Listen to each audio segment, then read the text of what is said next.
Our guys really worked hard this week. We did some different things up front, particularly, and we did not play as well early in the game. Some guys were just probably overly hyped, and we messed up coverage. Gave up the first touchdown was just on blown coverage, and we had different things we put in last Monday. Actually, set up here Sunday night, put the game plan together, and kind of looked at each other and said, "This is crazy," but it ought to work. And the guys did a good job all week of practicing, and there were some things we didn't do perfect in the game, especially early. Early we were messing up a bunch of stuff. Coach Zook, a lot of credit needs to go to Coach Zook for kind of keeping us coaches from getting rattled. He was very calm. It was a tremendous calming effect on us coaches, because I was about ready to go crazy on some of the guys, and he just kept everybody calm and kept believing and kept good faith, and he really did a good job with coaches and players on the sideline in the first half. When defensively we weren't playing like we are accustomed to and should be playing, I think that calmed everybody down somewhat, and then we kind of started getting into a groove. I mean, they're a good offense, and we gave up way too many yards on some stuff early, first half, but I think we settled in and weren't perfect. That was a heck of a quarterback draw. Welk and Steve play. I knew they were going to run a quarterback draw because I called it defense to stop it, but they got to it in a different way, and they kind of fooled me. I should have stayed with the original blitz I was going to call and just said the heck with it. But again, that quarterback's good. They're going to put a lot of points on a lot of people, and nothing but kind things to say about Noel's offense and those players. There's not too many games where you're going to play 3 defensive linemen and 6 defensive backs and still put pressure on the quarterback. Well, yeah, they didn't always. If you noticed, there was somebody usually coming most of the time, or faking coming, or this and that. We got pressure with 3 a bunch of times, but when you're provided the look of 5 or 6, and I knew they were going to get some of those zone reads. I thought they were going to get a couple of those just because I was committing so many guys.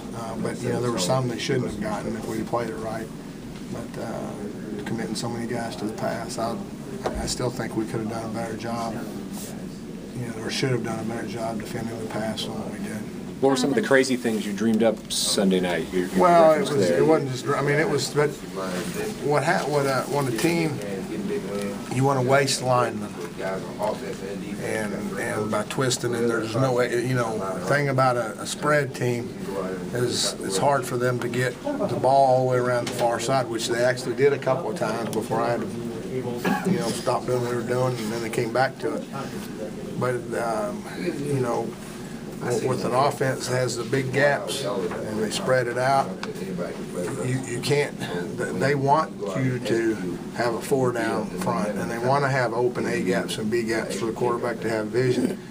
We gave up contain a whole bunch of times, but we had a guy in the B gaps and the A gaps in front of him and had him, nervous somewhat. We had a whole bunch of plays where we had guys back there, and he just avoided us and did a good job of escaping. I mean, he's a pretty good player. What does this do for the confidence of the defense as a whole going into Well, you know what? I noticed in pregame warm-up, I thought, I sit back and watch this, we weren't like overly high. I thought we were just real confident. And I said that to a couple of guys. I said, we're pretty confident. I saw it, and then you feel good about it. I think as a unit, they're gonna see the film and see where we could have done a whole lot better. There's still a lot of guys that know the defensive line was preseason ranked 12th in the 12-team conference, that the linebackers were preseason picked 12th in the 12-team conference. So you look back there on the wall, we have a lot to hold ourselves to the linebacker tradition here. And so the linebackers are going to do it, and Coach Gilmore does a great job with the front, and Coach West with the outside backers, and we just got to keep pressing to get better. And if we don't get better, then we'll get embarrassed next week. So we've got to get better. Go ahead. Jonathan Brown was talking about how you played him a little more on the edge and did a few different things with him. Well, some of what we did the first game, some of what we did was different, and we did different stuff now. But he had a great game. Have you seen this coming from him to put him in that position? Yes. What's he been doing so well? What did he do so well today? Well, I don't know.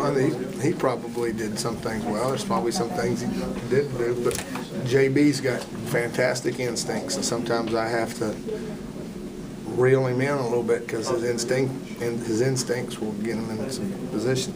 He's got good timing on blitzes, and he has a knack for making plays. And I'm sure it has a lot to do with his upbringing. His stepdad was very demanding of him and pushed him and taught him, and his real dad was a pretty good player at Memphis and a tough, instinctive player in his own right. So he got it, one, through bloodlines, and two, by who brought him up. So.